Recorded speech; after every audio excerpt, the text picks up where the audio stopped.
اور ہم ہی نے زمین میں تمہارا ٹھکانہ بنایا اور اس میں تمہارے لیے اسباب معیشت پیدا کیے، مگر تم کم ہی شکر کرتے ہو۔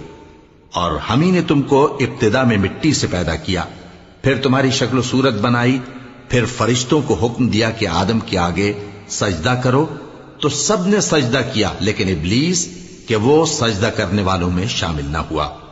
اللہ نے فرمایا، جب میں نے تجھ کو بھی حکم دیا تھا تو کس چیز نے تجھے سجدہ کرنے سے باز رکھا؟